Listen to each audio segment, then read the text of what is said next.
Defining mom hours is a really important thing to think about doing. Burnout is a very real thing.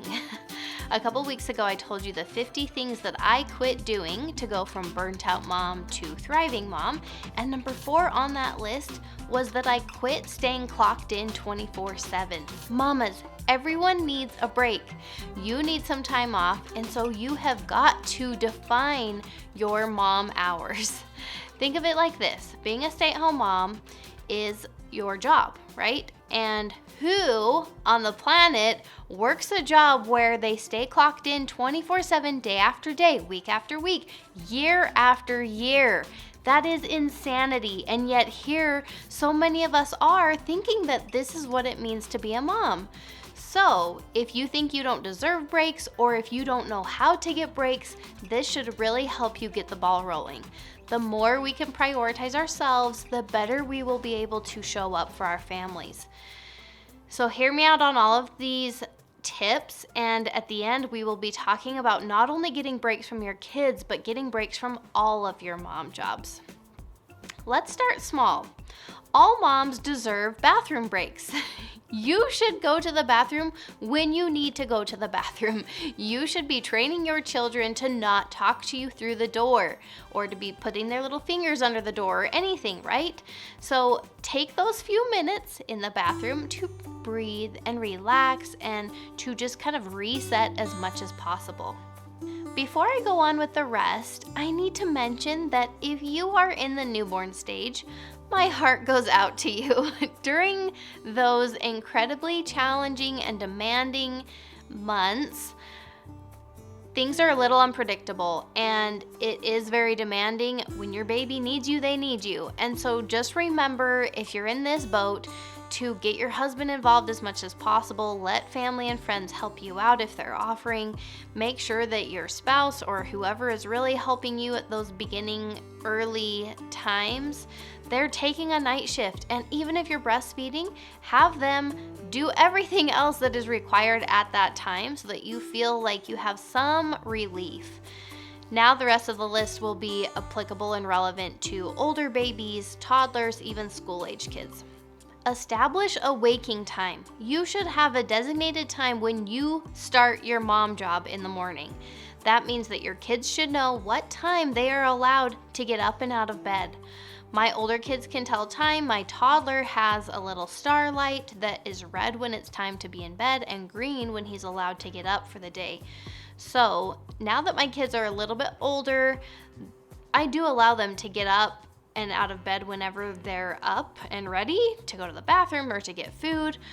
Really, whenever they're awake, they're welcome to get up, but they are not allowed to come into my room or ask me for something or get me until that set time.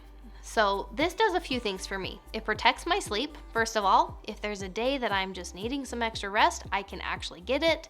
Or commonly, it protects my morning time for whatever it is that I'm prioritizing. Usually for me, that means having my morning prayers done and scripture study and my little morning workout that I do, washing my face, maybe doing my makeup, getting dressed, kind of whatever that looks like. I know that I have until 7 a.m. That's my time.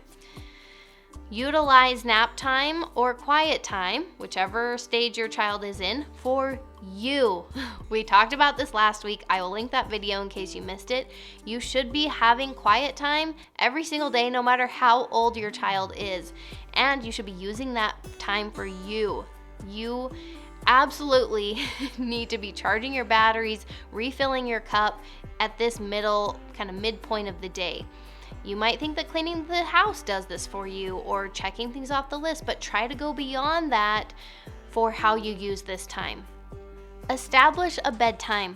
Establishing a consistent bedtime, routine, and rules has really been the thing that has saved me so much sanity throughout my entire parenting journey. Tired spurts during pregnancy and newborn phase, bedtime saved me. Through my husband's absence, living that military life, bedtime saved me. Through being a single parent, bedtime saved me. Are you hearing me? Throughout revamping my self-care, bedtime has saved me. It has been the consistent thread for me that has made the biggest impact in my motherhood journey.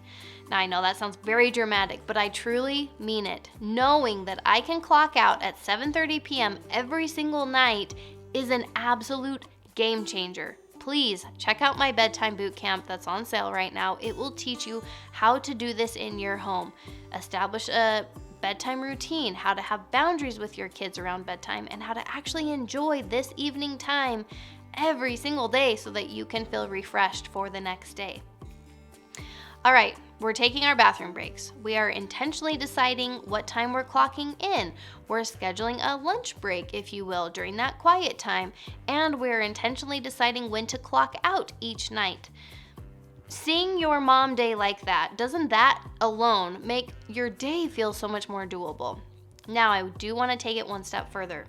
So beyond these built-in breaks on the daily, I strongly urge you to take a night off. Now, I've mentioned this in a lot of my videos, but I don't think I've explicitly told you how this exactly works for me anyway. So once a week, my husband and I sit down and we establish one night that's my night, one night that's his night. On my night, my husband handles bedtime. Really, the whole evening is his to own while I take my night, take time off, basically. I take at least 2 hours, I would say, to myself, and most likely take advantage of the opportunity to leave the house. But if I don't, I will lock myself in my room or in my bathroom, and I don't respond to anything through the door. I don't go out of the bedroom under any circumstances, and it's a really significant way for me to feel some freedom. I look forward to this. My whole week feels very different because it's set up that way. I can easily plan a girls' night or a shopping trip or anything because I know I always have an option on that night. All right, it's so important to be getting a break from our kids, but let's be real. Kids are only a part of our mom job. So let's take a few minutes to realize all the other aspects of our mom job and build in some breaks from those things. Define kitchen hours. I talked about this in my snack video, which I'll link, but basically I have established hours when the kitchen is open and my kids know that the rest of the time the kitchen is closed. This prevents me from feeling like a short order cook all day long, right? We can be cooking all day long if we allow that, and it just keeps us on track as a family of when it's time to eat and when it's not time to eat. So for us, breakfast is served from about 7 to 7:30, and then we have a snack mid-morning. Lunch is at 11:30. We have a snack after quiet time or after school, and that's between like 3 and 3:30, and then we eat dinner at 6. And I'm really not a Nazi about the kids not ever eating outside of those times. But the point is that I'm not in the kitchen. I'm not cooking. I'm not serving food. I'm not helping them get food when it's not those times. I also have defined bank hours. We keep regular bank hours in this house, which is like Monday through Saturday from 9 to 5. So I have a family economy set up for my kids once they turn 6 years old, which just means that they get paid every week for earning their check marks. And of course, once they have started to earn money, they start to be wanting a dollar bill in exchange for their 4 quarters or a dime for their 2 nickels, and so on, right? Money needs come up way more than I would ever expect them to, and I just don't appreciate dropping what I'm doing to get them money at the most inopportune times, like right before school or right before bedtime. That's when those things typically come up, and so that's why I keep defined bank hours. So part of what I have defined as my mom job is cooking meals for my family. If that's something you do too, you may benefit from having some breaks from that. And these are built-in breaks that are guilt-free. So I have arranged for my husband to cook every single Sunday night. And then every single Friday night, he and I go out for a date night, so that is another night that I'm not cooking. Maybe for you, this is gonna look like having a frozen meal night every week where you serve that to your family, or a make your own night. I think we had that growing up, like make your own dinner, and it was just kind of whatever you can find, right? Whatever makes sense for you. I just wanna give you permission to be taking a break from cooking if you want one. Another part of my mom job is cleaning. I do like to have some defined cleaning hours and even like cleaning days. I do operate well with a schedule or just kind of a loose idea of how that looks. The point is, I don't let myself even think about the house until, for me, my big kids are out of the door for school. I realized I was super stressed every single morning just looking at the entire day of tasks and being really anxious to get started on things. I wanted to unload the dishwasher while I was also helping the kids make their lunches for the day. I was wanting to get some laundry started while my daughter was waiting for me to do her hair, and I was trying to cram everything into that first morning time slot. And really, my mornings changed so much when I just gave myself permission to focus on one thing at a time. So I focused solely on getting my kids ready for the day in the morning, and then I switched gears to the house after that. So for me, from about 8 to 10 a.m., that is when I am in house mode. So I do chores, which for me right now is taking care of the animals, starting a load of laundry, unloading the dishwasher, cleaning up breakfast, feeding my sourdough, or starting on some dough, or whatever that looks like for the day. The point is, please do not let yourself be in cleaning mode all day long. Don't let the laundry be nagging at you. Don't be just, oh my gosh, the floors and this and this and this and this, because then you're just distracted all day long. You're weighed down all day long.